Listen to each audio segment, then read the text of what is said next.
নমস্কাৰ, এই মুহূৰ্তত আহি পৰিছে ৰাতিপুৱাৰ কেইবাটা বিগ ব্ৰেকিং নিউজ। আজি হৈছে ২৭ জুলাই। অসমৰ লগতে ভাৰতৰ কেইবাটা গুৰুত্বপূৰ্ণ খবৰ। আজিৰ এই বিশেষ প্ৰতিবেদন আমি আলোচনা কৰিম অসম চৰকাৰৰ কেইবাটা গুৰুত্বপূৰ্ণ জনকল্যাণমূলক আঁচনিৰ শেহতীয়া আপডেট। যদি আপুনি অৰুণোদয়, নিযুত মইনা, নিযুত বাবু, জীৱন প্ৰেৰণা বা ৰেচন সুবিধাৰ হিতাধিকাৰী, তেন্তে এই ভিডিঅ'টো শেষলৈ চাওক। প্ৰথমে আহোঁ অৰুণোদয় আঁচনিৰ খবৰলৈ। অসম চৰকাৰে ঘোষণা কৰিছে যে নিৰ্বাচনী সময়ত সাময়িকভাৱে স্থগিত ৰখা অৰুণোদয় আঁচনি। চৰকাৰে জনোৱা মতে ৰাজ্যখনৰ প্ৰায় ৪০ লাখ পৰিয়ালে এই আঁচনিৰ সুবিধা লাভ কৰিব। যোগ্য নতুন আবেদনকাৰীক অন্তৰ্ভুক্ত কৰাৰ লগতে অযোগ্য নামসমূহ তালিকাৰ পৰা আঁতৰোৱাৰ প্ৰক্ৰিয়া চলি থাকিব। নিযুত মইনা আৰু নিযুত বাবু আঁচনি। উচ্চ শিক্ষা গ্ৰহণ কৰা ছাত্ৰ-ছাত্ৰীসকলৰ বাবে চৰকাৰে নিযুত মইনা আৰু নিযুত বাবু আঁচনি পুনৰ আৰম্ভ কৰাৰ কথা ঘোষণা কৰিছে। আগষ্ট মাহত আবেদন আৰু প্ৰমাণপত্ৰ বিতৰণ আৰম্ভ হোৱাৰ পিছত নিয়মীয়া আৰ্থিক সাহায্য পৰ্যায়ক্ৰমে আৰম্ভ হ'ব।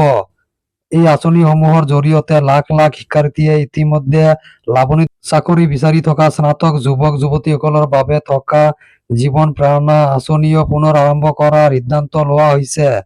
চৰকাৰৰ তথ্য অনুসৰি এই আঁচনিৰ অধীনত যোগ্য স্নাতকসকলে মাহিলী আৰ্থিক সহায় লাভ কৰিব, যিয়ে চাকৰি বিচাৰি থকা সময়ছোৱাত কিছু ৰেচন কাৰ্ডৰ বাবে আহি পৰিলে big breaking news. National food security act বা NFS -ৰ হিতাধিকাৰীসকলৰ বাবে পুনৰ ৰেহাই মূল্যত মাছুৰ দাইল আৰু চেনি বিতৰণ আৰম্ভ হ'ব। চৰকাৰে আগলৈকে স্থানীয় উৎপাদিত সৰিয়হ তেলো এই সুবিধাৰ অন্তৰ্ভুক্ত কৰাৰ সম্ভাৱনা বিবেচনা কৰি আছে। চৰকাৰে জনকল্যাণমূলক আঁচনিসমূহ অধিক স্বচ্ছ কৰিবলৈ একক ডিজিটেল হিতাধিকাৰী ব্যৱস্থা গঢ়ি তোলাৰ কথা ঘোষণা কৰিছে। আধাৰ ভিত্তিক যাচাই ব্যৱস্থা জোৰদাৰ কৰাৰ লগতে অযোগ্য আবেদনকাৰীক আঁচনিৰ বাহিৰত ৰখাৰ ব্যৱস্থাও গ্ৰহণ কৰা হৈছে। যদি আপুনি এই আঁচনিসমূহৰ হিতাধিকাৰী বা আবেদন কৰিব বিচাৰে, তেন্তে নিজৰ আধাৰ, বেংক একাউণ্ট, ৰেচন কাৰ্ড আৰু অন্যান্য নথি আপডেট কৰি ৰাখক। চৰকাৰী ঘোষণা আৰু স্থানীয় প্ৰশাসনৰ জাননী অনুসৰণ কৰক।